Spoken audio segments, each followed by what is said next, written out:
ہماری آج کی گفتگو کا موضوع ہے ذکر الہی، اللہ کو یاد کرنا۔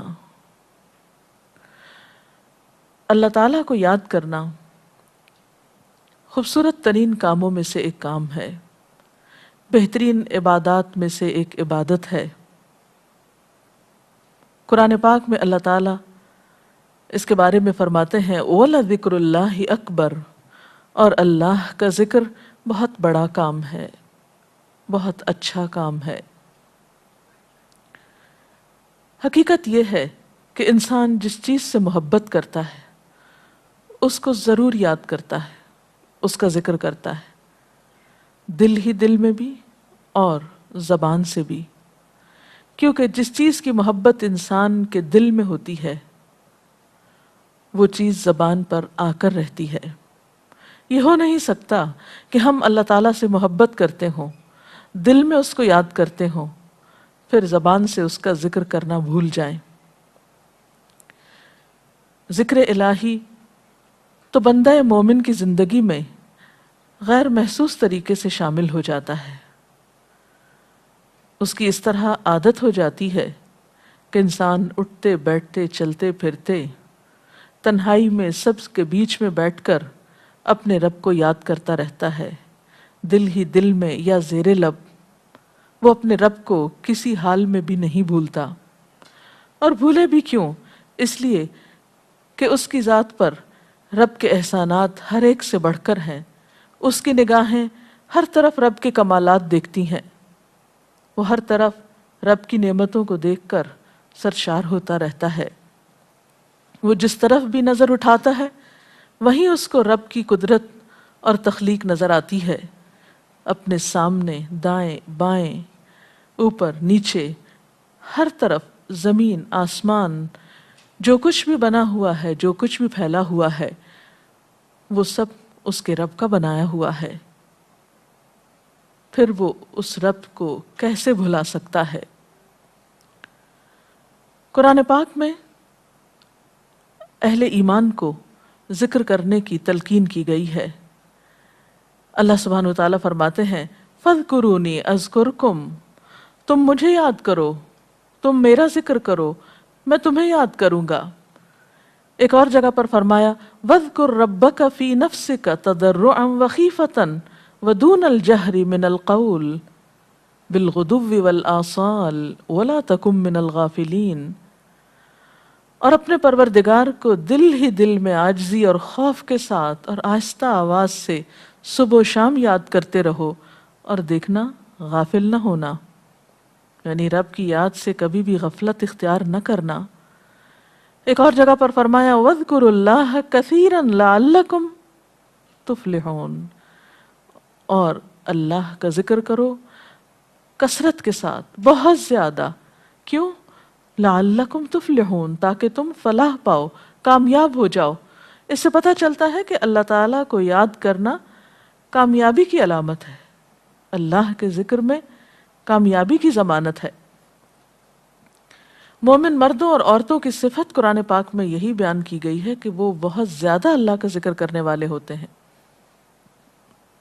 سورۃ الاحزاب میں آتا ہے وَالذَّاكِرِينَ اللَّهَ كَثِيرًا وَالذَّاكِرَاتِ، اور اللہ کا ذکر کرنے والے مرد اور اللہ کا ذکر کرنے والی عورتیں جو کثرت سے اللہ کا ذکر کرتی ہیں۔ کثیراً اعد اللہ لہم مغفرۃ واجرا عظیما، اللہ نے ان کے لیے بخشش اور بہت بڑے اجر کا وعدہ کر رکھا ہے۔ اور پھر یہ کہ ذکر کرنے کے لیے کوئی خاص وقت مقرر نہیں، انسان ہر حال میں ذکر کر سکتا ہے، ہر وقت میں ذکر کر سکتا ہے۔ نبی صلی اللہ علیہ وسلم کے بارے میں آتا ہے کان یذکر اللہ فی کل احیانہ، آپ ہر وقت میں، یعنی ہر قسم کے وقت میں، یعنی دن میں یا رات میں، صبح میں یا شام میں اللہ کا ذکر کیا کرتے تھے۔ حدیث پاک میں آتا ہے، حضرت ابو موسیٰ اشعری سے روایت ہے مثل الذی یذکر ربہ والذی لا یذکرہ مثل الحی والمیت، رواہ البخاری۔ آپ صلی اللہ علیہ وسلم نے فرمایا اس شخص کی مثال جو اپنے رب کا ذکر کرتا ہے زندہ انسان کی طرح ہے، اور اس کی مثال جو اپنے رب کا ذکر نہیں کرتا مردہ شخص کی طرح ہے۔ گویا ذکر کرنے والا اور نہ کرنے والا، ان دونوں کے درمیان اتنا ہی فرق ہے جتنا ایک زندہ اور مردہ انسان میں فرق ہوتا ہے.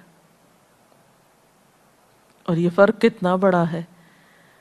یعنی انسان تو وہی ہوتا ہے، لیکن زندہ انسان میں اور مردہ انسان میں زندگی اور موت کا فرق ہے. بالکل اسی طرح جو شخص اپنے رب کو یاد کرتا ہے، اس کا ذکر کرتا ہے، اس کے اندر ایک زندگی ہے، اس کے اندر ایک خاص خوشی ہوتی ہے، اطمینان ہوتا ہے. اور وہ جو نہیں کرتا اس کا دل مردہ ہوتا ہے، اس کے اندر زندگی کی کوئی امنگ نہیں ہوتی. ایک اور حدیث میں آتا ہے، نبی صلی اللہ علیہ وسلم نے فرمایا، اللہ تعالیٰ فرماتا ہے میں اپنے بندے کے خیال کے مطابق ہوتا ہوں یا خیال کے ساتھ ہوتا ہوں. جو خیال وہ میرے بارے میں رکھتا ہے میں اسی کے مطابق اس کے ساتھ معاملہ کرتا ہوں، اور میں اس کے ساتھ ہوتا ہوں جب وہ مجھے یاد کرتا ہے. گویا ذکر کرنے والے اللہ کی مدد کے مستحق ہوتے ہیں. یعنی اللہ ایسے بندوں کے ساتھ ہوتا ہے جو ذکر کرتے رہتے ہیں. اگر وہ مجھ کو اپنے دل میں یاد کرتا ہے تو میں بھی اس کو اپنے دل میں یاد کرتا ہوں، اور اگر وہ مجھے کسی جماعت میں بیٹھ کے یعنی کسی گروپ میں یعنی کہ پبلک میں بیٹھ کے یاد کرتا ہے تو میں اس کو اس سے بہتر جماعت میں یاد کرتا ہوں، یعنی فرشتوں کی جماعت میں یاد کرتا ہوں. تو گویا فَاذْكُرُونِي أَذْكُرْكُمْ، تم مجھے یاد رکھو میں تمہیں یاد رکھوں گا.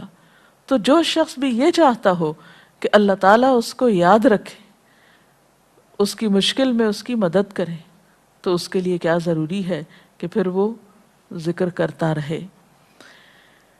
اور ذکر تمام عبادات کو خوبصورت بناتا ہے. مثلا روزہ رکھنا ایک عبادت ہے، لیکن جس روزے میں ذکر الہی ہو اس کا اجر و ثواب کئی گنا بڑھ جائے گا.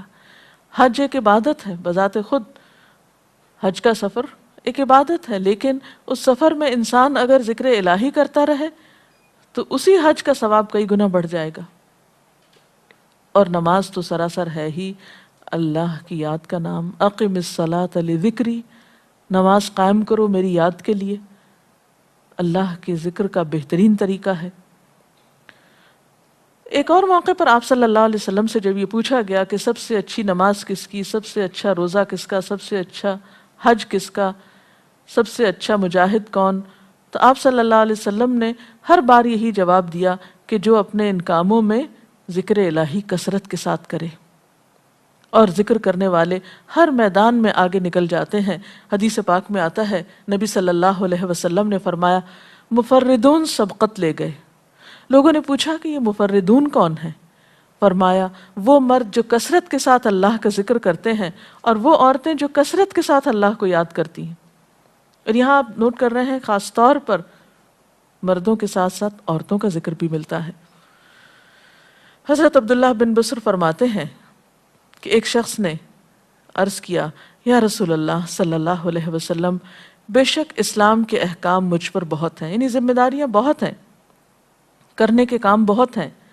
آپ مجھے کوئی ایسی بات بتائیں جسے میں اپنے لیے لازم کر لوں، یعنی میرے لیے آسان ہو اور میں پابندی سے کر سکوں. تو آپ صلی اللہ علیہ وسلم نے فرمایا لا یزال لسانک رطبا من ذکر اللہ، کہ ایک چیز پابندی سے پکڑ لو، اور وہ کیا کہ تیری زبان ہمیشہ اللہ کے ذکر سے تر رہے، ہر دم اللہ کو یاد کرتے رہو. اور یہ ایک حقیقت ہے کہ انسان کوئی بھی کام کر رہا ہو، مثلا خواتین کھانا پکا رہی ہیں، گھر صاف کر رہی ہیں، واک کر رہی ہیں، کوئی بھی کام کر رہی ہیں اس طرح کا، تو اس میں ساتھ ساتھ اللہ کی یاد کرتی رہیں. سبحان اللہ، الحمدللہ، اللہ اکبر، استغفر اللہ، لا الہ الا اللہ، ان اذکار کا ورد کرتے رہیں، تو اس میں کام بھی ہوتا رہے گا اور اس کے ساتھ ساتھ اللہ کی یاد بھی ہوتی رہے گی. خصوصی طور پر 2 کلمات ایسے ہیں جن کے بارے میں بہترین اجر کی خوشخبری سنائی گئی. آپ صلی اللہ علیہ وسلم نے فرمایا کلمتان، 2 کلمات ایسے ہیں خفیفتان علی اللسان، جو زبان پہ بہت ہلکے ہیں، یعنی پڑھنے میں کچھ مشکل نہیں. ثقیلتان فی المیزان، میزان میں بہت بھاری ہیں. حبیبتان الی الرحمن، رحمان کو بہت محبوب ہیں، اور وہ کیا ہیں؟ سبحان اللہ و بحمدہ، سبحان اللہ العظیم. چلتے پھرتے، اٹھتے بیٹھتے، کام کاج کرتے تسبیح پڑھتے رہنا، ذکر کرتے رہنا انسان کے دل کو جہاں اطمینان بخشتا ہے وہاں اس کے کام کو آسان بھی کر دیتا ہے اور اللہ کی مدد بھی ساتھ ہوتی ہے۔ اور قرآن پاک میں ایسے لوگوں کے لیے خوشخبری ہے، الا بذکر اللہ تطمئن القلوب، سنو اللہ کے ذکر سے دلوں کو اطمینان ہوتا ہے، اور ویسے بھی میزان میں بہت بھاری نیکی ہے۔ ایک حدیث میں آتا ہے کہ رسول اللہ صلی اللہ علیہ وسلم نے لوگوں سے پوچھا، کیا میں تمہیں نہ بتاؤں کہ تمہارے اعمال میں سب سے اچھا عمل، سب سے پاکیزہ اور تمہارے درجات کو سب سے زیادہ بڑھانے والا، اور جو تمہارے لیے سونے چاندی کے خرچ کرنے سے زیادہ بہتر ہو، اور اس سے بھی بہتر ہو کہ تم اپنے دشمنوں سے ملو، ان کی گردنیں تم مارو اور وہ تمہاری گردنیں مارے، تو کیا ایسا عمل نہ تمہیں بتاؤں؟ صحابہ نے عرض کیا، ضرور یا رسول اللہ صلی اللہ علیہ وسلم، ہمیں ایسا عمل بتائیے۔ تو آپ نے فرمایا وہ اللہ کا ذکر ہے، یعنی تمام اعمال میں وہ سبقت لے جاتا ہے۔ اسی طرح ایک اور حدیث میں ہے، رسول اللہ صلی اللہ علیہ وسلم نے فرمایا کہ جب بھی کچھ لوگ بیٹھتے ہیں اور وہ اللہ کا ذکر کرتے ہیں، یعنی کسی مجلس میں اکٹھے ہو کر بیٹھتے ہیں، تو اللہ کی رحمت ان کو ڈھانپ لیتی ہے، ان پر سکینت نازل ہوتی ہے، اللہ تعالیٰ ان کا اپنے ہاں ذکر کرتے ہیں۔ گویا اکیلے بھی ذکر کیا جا سکتا ہے اور کسی مجلس میں اکٹھے بیٹھ کر بھی۔ پھر اسی طرح صبح و شام بھی، جیسا کہ قرآن پاک میں آتا ہے، وَسَبِّحْ بِحَمْدِ رَبِّكَ قَبْلَ طُلُوعِ الشَّمْسِ وَقَبْلَ غُرُوبِهَا، اپنے رب کی تسبیح بیان کرو سورج نکلنے سے پہلے اور اس کے غروب ہونے سے پہلے۔ ایک اور جگہ پر آتا ہے وَسَبِّحْ بِحَمْدِ رَبِّكَ بِالْعَشِيِّ وَالْإِبْكَارِ، اپنے رب کی حمد و ثنا بیان کرو عشی کے وقت یعنی عصر کے وقت، والابکار اور صبح کے وقت۔ عشی کا لفظ جو ہے یہ زوال شمس سے غروب شمس کے درمیانی وقت کو کہتے ہیں۔ پھر اسی طرح انبیاء علیہ السلام کے بارے میں ہم دیکھتے ہیں، حضرت داؤد علیہ السلام بہت خوبصورت آواز سے، بہت خوبصورت انداز میں اللہ تعالیٰ کا ذکر کیا کرتے تھے۔ نبی صلی اللہ علیہ وسلم نے ایسے لوگوں کے بارے میں بہت خوشخبریاں دی ہیں، اور سب سے بڑی خوشخبری کیا ہے کہ خود اللہ تعالیٰ کا تقرب انسان کو حاصل ہوتا ہے، انسان کے گناہوں کا کفارہ ہوتا رہتا ہے، اور بعض اذکار جو بظاہر تو بہت معمولی نظر آتے ہیں لیکن ان کا اجر و ثواب اتنا ہے کہ انسان حیران ہوتا ہے کہ اتنے کم کلمات کے بدلے اتنا بڑا ثواب۔ جیسے نبی صلی اللہ علیہ وسلم نے فرمایا کہ الحمدللہ کہنا میزان کو بھر دیتا ہے۔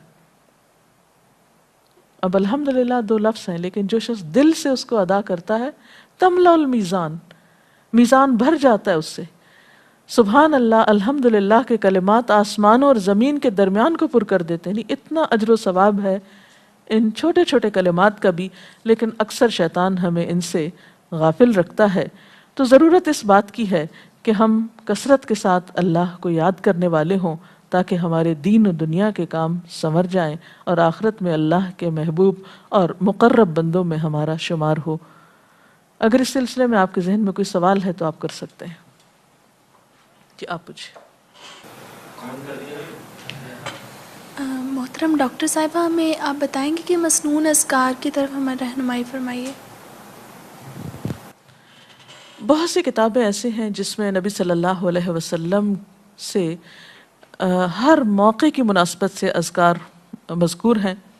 مثلا آپ دیکھیے کہ آپ صلی اللہ علیہ وسلم جب نیند سے بیدار ہوتے تھے تو اس وقت اللہ تعالیٰ کے ذکر سے دن کا آغاز کرتے تھے۔ صبح کے وقت الحمدللہ الذی احیانا بعدما اماتنا والیہ النشور۔ پھر اسی طرح بستر سے اٹھنے کے بعد انسان اپنے قضاء حاجت کے لیے اگر واش روم میں جاتا ہے تو اس وقت بیت الخلاء میں داخل ہونے کے وقت کا ذکر ہے۔ پھر بیت الخلاء سے باہر آنے کے وقت نبی صلی اللہ علیہ وسلم جب تہجد کے وقت اٹھتے تھے تو وضو سے پہلے آسمان کی طرف نگاہ اٹھا کر سورۃ آل عمران کی آخری آیات پڑھا کرتے تھے۔ پھر اسی طرح سحری کے وقت خاص طور پر استغفار کا حکم ہے۔ پھر انسان وضو کرتا ہے تو وضو سے قبل اور وضو کے آخر میں ذکر بتایا گیا، اور وضو کے آخر کا ذکر سبحانک اللہم و بحمدک اشہد ان لا الہ الا انت استغفرک و اتوب الیک کا اتنا ثواب بتایا گیا کہ ایسے شخص کے لیے جو پابندی کے ساتھ یہ ذکر کرتا ہے اس کے لیے جنت کے 8 دروازے کھل جاتے ہیں۔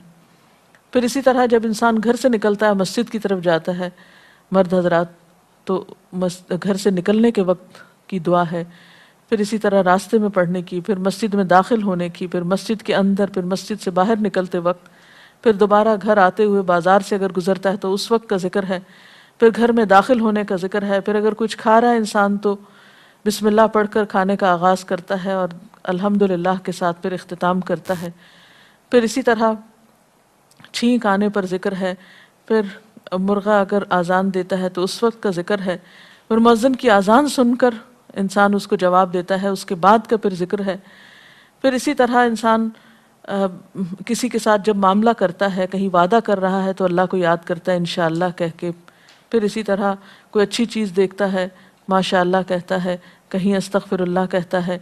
تو بندہ مومن کی زندگی کا کوئی مقام اور کوئی موقع ایسا نہیں جس کے بارے میں نبی صلی اللہ علیہ وسلم نے کوئی نہ کوئی خوبصورت انداز کا ذکر نہ سکھایا ہو۔